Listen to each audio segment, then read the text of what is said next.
একজন নেতা একটি ফেসবুকে স্ট্যাটাস দিয়েছেন। স্ট্যাটাসে উনি উল্লেখ করেছেন গ্রুপিংটা কই থেকে শুরু হয়েছে। 5 তারিখে আওয়ামী লীগ পতন হয়েছে।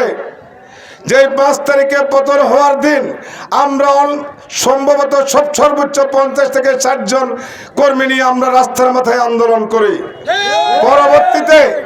পরবর্তীতে কি নেতারা যখন আওয়ামী লীগ পতন নিশ্চিত হয়েছে তখন অনেক হাজার হাজার নেতা কর্মী আমাদের পাশে এসে দাঁড়িয়েছেন। কিন্তু তখন উপজেলা বিএনপির সভাপতি এবং সাধারণ সম্পাদক পালিয়েছে তার মেয়ের বাড়িতে ঢাকায়, আর সভাপতি আমরা কোনো হদিশ পাই নাই। বরং সকাল 10টায় উনি ওনার কেয়ারটেকারকে ফোন করে বলেছেন ওনার বাড়ি থেকে যেন আমরা যেন চলে যাই, ওনার বাড়ি থেকে যেন আমরা কোনো আন্দোলন যেন না করি। প্রিয় উপস্থিতি, আজকে উপজেলা বিএনপির বড় বড় নেতারা বড় বড় কথা বলে। এই জুলাই আন্দোলনে উপজেলা বিএনপির সাধারণ সম্পাদক এবং সভাপতির কোনো অবদান এই সুবর্ণচরে ছিল না। যদি একটি আন্দোলন মাইজদি এবং সুবর্ণচরে এই জুলাই আন্দোলন যদি একটি ছবি ওনারা দেখাতে পারে তাহলে নাকে খড় দিয়ে রাজনীতি থেকে বন্ধ করে দেব, আপনাদেরকে কমিটমেন্ট দিয়ে গেলাম।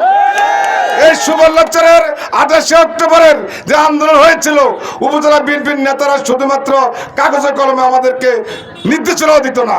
আমরা উপজেলা যুবদল, ছাত্রদল, শ্রমিক দল, কৃষক দলের নেতৃবৃন্দকে নিয়ে সবসময় আমরা আন্দোলনে ছিলাম। আজকে ওনারা বিভিন্ন মিটিংয়ে বড় বড় কথা বলে তোমরা নাকি আন্দোলনের সবচেয়ে বেশি ত্যাগী এবং নির্যাতিত। আজকে আপনারা সবাই জানেন এই সুবর্ণচরের মানুষ মোহাম্মদ শাহজাহানকে কি পরিমাণ ভালোবাসে। আজকে মোহাম্মদ শাহজাহানের নাম শুনে এই কাঞ্চন বাজারে বিক্ষোভ সমাবেশ অথবা ঈদ পূর্ণিমার অনুষ্ঠান আজকে জনসমুদ্রে রূপ নিয়েছে। এই জনসমুদ্র আমার আপনার কারণেই, এই জনসমুদ্রে একমাত্র মোহাম্মদ শাহজাহানের নাম শুনে হেমিলনের বাসিওয়ালার মতো মানুষ বাড়ি থেকে রাস্তায় নেমে আসে মোহাম্মদ শাহজাহানের নাম শুনে। এই নেতা আমরা গর্বিত, এরকম একজন নেতার আমরা কর্মী হতে পেরে। আমাদের পদ পদবি লাগবে না, আমাদের মোহাম্মদ শাহজাহানের আমরা একজন কর্মী, এটাই আমাদের জন্য সবচেয়ে বড় প্রাপ্তি। এই উপস্থিতি আমাদের নেতা ইনশাআল্লাহ সুস্থ এ মাসের শেষের দিকেই আপনাদের মাঝে ইনশাআল্লাহ আসবেন। আমরা উপজেলা বিএনপির সাবেক নেতাদেরকে বলতে চাই, আপনারা যতই ষড়যন্ত্র করেন মোহাম্মদ শাহজাহানের জনপ্রিয়তার কাছে আপনারা কিছুই না। আমরা আজকে যেখানেই যাই, যেই বাজারে যাই, মোহাম্মদ শাহজাহানের পক্ষে কথা বলি বিদায় আজকে হাজার হাজার মানুষ রাস্তায় নেমে আসে আমাদেরকে স্বাগত জানাই।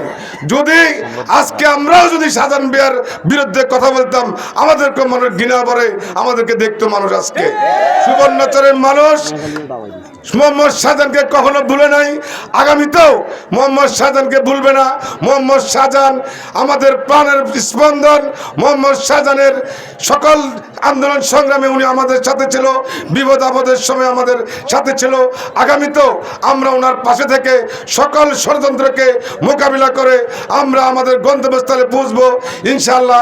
এই আশায় রেখে আমাদেরকে সবাইকে ঈদের শুভেচ্ছা জানিয়ে মোহাম্মদ শাহজাহান ভাইয়ের পক্ষ থেকে শুভেচ্ছা জানিয়ে আমি আমার বক্তব্য শেষ করলাম। আসসালামু আলাইকুম। বাংলাদেশ জিন্দাবাদ। বাংলাদেশ তারেক রহমান, রাষ্ট্রীয় নায়ক তারেক রহমান জিন্দাবাদ।